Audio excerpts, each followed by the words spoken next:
সম্মানে অনেক লাগছে।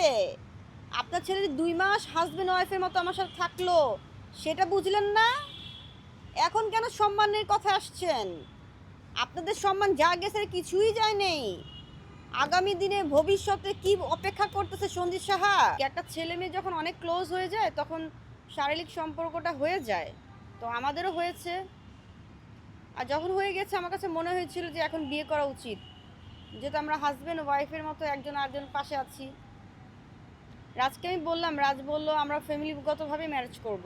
তা আমি রাজকে বললাম, রাজ তোমার আমার জীবনও বিয়ে দিবে না, আমি তো মুসলমান, তুমি তো হিন্দু। রাজ বললো যে না, আমি এরপরও আমি ফ্যামিলি নিয়ে ম্যারেজ করতে চাই। তা আমি তাকে বাধা দিইনি, রাজকে বাধা দিইনি বাসা যাওয়ার জন্য। আমি অনেক বিশ্বাস করে তাকে বাসায় পাঠাইলাম, রাজকে বাসায় পাঠাইলাম।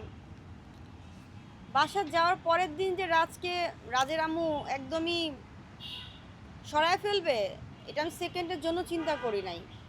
কারণ জীবনে তো কখনো কাউকে ভালোবাসি নাই, কি করে বুঝবো ফ্যামিলি কি করতে পারে একটা ছেলের সাথে। তো যাই হোক, আজকে 1 মাসের বেশি হয়েছে রাজের সাথে আমার কোনো যোগাযোগ নাই। তো এই যে যোগাযোগ নাই, এর ভেতরে আমি অনেক কিছু করে ফেললাম। থানায় 2বার অভিযোগ করলাম, কোনো রেজাল্ট পাইনি। আমি মামলা দিলাম রাজের নামে, মামলা চলছে, চলমান আছে। জানি না এটা কত দূর কী হচ্ছে, তবে আমি এতটুকুই বলবো, আমি আমার অধিকার যত পর্যন্ত না পাবো, আমি আমার মা রাজকে যত পর্যন্ত না পাবো, আমি রাজের দুলাভাই সঞ্জিত সাহা, রাজের মা, তাদেরকে ছাড়ছি না। আমি যতদিন বেঁচে আছি রাজকে ভালোবেসে যাব। কারণ এই রাজের জন্য আজকে আমার সম্মান নিলামে, একদম নিলামে চলে গেছে। আমি আমার বাবা মার কাছ থেকে একদম দূরে আছি, আমি আমার ফ্যামিলির সাথে নাই। তো যে রাজের জন্য আজকে আমার সম্মান নাই, আমার প্যারেন্টস আমার সাথে নাই, সমাজের কাছে আমি আজকে খারাপ হয়ে গেলাম যা রাজকে ভালোবেসে। আমার এত কিছু জীবনে ঘটে গেল, আর ঘটনার মূল ভিলেনই হয়েছে রাজের দুলাভাই সঞ্জিত সাহা। সঞ্জিত সাহার পরিচয়টা বলি। সঞ্জিত সাহা আগে যমুনা টেলিভিশনে এডিটর ছিল, বর্তমানে এখন টেলিভিশনে এডিটর।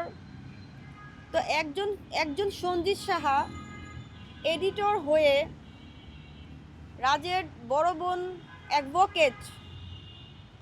তো এই যে একটা ফ্যামিলিতে একজন অ্যাডভোকেট আছে, একজন এডিটর আছে, তাদের ঘরে ক্রাইম হচ্ছে এবং এই ক্রাইমে সাহায্য করছে একজন লয়ার, একজন এডিটর।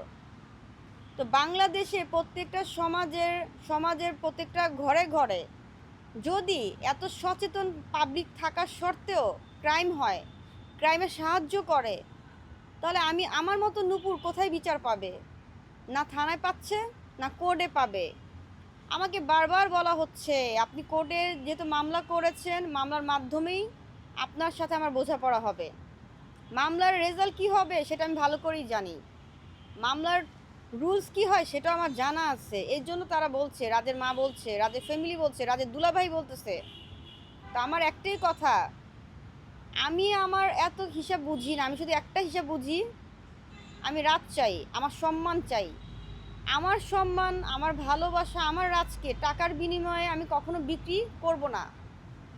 রাজের মা যদি বলে আমি মরে যাব তবুও আমি বিয়ে দিব না, রাজের মা যদি এটা বলতে পারে, তা আমিও বলবো আমি বেঁচে থাকা শর্তে কখনো আমি রাজকে আমার লাইফ থেকে সরতে দিব না।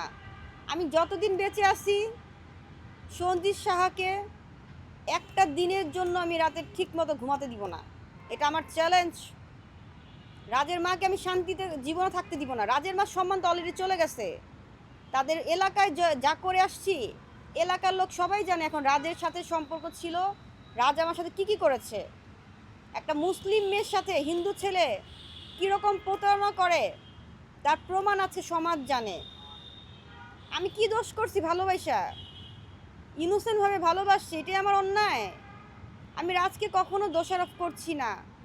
রাজ যদি আমাকে ভালো না বাসতো তাহলে এত কিছু ঘটে গেছে, একটা বারের জন্য আসলে আইসা আমাকে বলতে পারতো তুমি কেন এরকম করছো আমার ফ্যামিলির সাথে। একটা বারের জন্য কিন্তু রাজ আসে নাই। আমি যদি রাজকে ব্ল্যাকমেল করতাম, রাজের ফ্যামিলিকে ব্ল্যাকমেল করতাম, তারা সাক্ষী প্রমাণ নিয়ে আসুক আমার কাছে। অথচ রাজের সাথে আমার কি কি ধরনের সম্পর্ক ছিল, কোথায় কোথায় ঘুরেছি আমি, সম্পর্কের কত জায়গা আমরা পজিশনে গিয়েছি, সব প্রমাণ আমি সাক্ষ্য প্রমাণ নিয়ে কিন্তু আজকে এই ক্যামেরার সামনে দাঁড়িয়ে কথা বলছি। তো আমার কাছে এত কিছু থাকার পরও যদি সন্দীপ সাহা নিজেকে মনে করে আমি একজন এডিটর, মিডিয়াতে আমার সাপোর্টিং অনেক বেশি, তো সন্দীপ সাহা অনেক ভুল করতেছেন আপনি। আপনি জানেন না আমি কে। একটা নারী যখন হিংস্র হয়, একটা নারীর যখন সম্মান নিলামে লাগে, ওই নারীর জীবনের পরোয়া করে না। গতকাল আমার বাসা থেকে আমার প্যারেন্টস কল দিয়ে আমাকে বলে সন্দীপ সাহা রাজের দুলাভাই দুটো লোক পাঠিয়েছে, এই লোকগুলা সন্দীপ সাহার ফ্রেন্ড হয়, একটা ছেলে একটা মেয়ে। তারা এসে আমার বাসায় বলতেছে নূপুর কোথায়। আমার প্যারেন্টস বলছে নূপুরকে আমরা বাসা থেকে বের করে দিয়েছি, যেহেতু হিন্দু ছেলেকে ভালোবাসছে। তো বলছিল আপনি নূপুরকে থামান, নূপুর যেই পরিমাণে মিডিয়া নিউজ করছে এতে আপনাদের যেরকম সম্মান যাচ্ছে আমাদেরও সম্মান যাচ্ছে। তো আমার কথা, আপনি সম্মানটা বুঝলেন, আর একটা মেয়ে ইজ্জতের নিলামে লাগলো সেটা বুঝলেন না।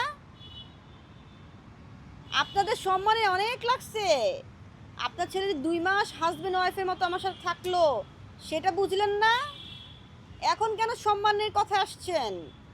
আপনাদের সম্মান যা গেছে কিছুই যায় নেই। আগামী দিনে ভবিষ্যতে কি অপেক্ষা করতেছে সন্দীপ সাহা আপনার জন্য, আপনার শাশুড়ির জন্য আপনারা জানেন না।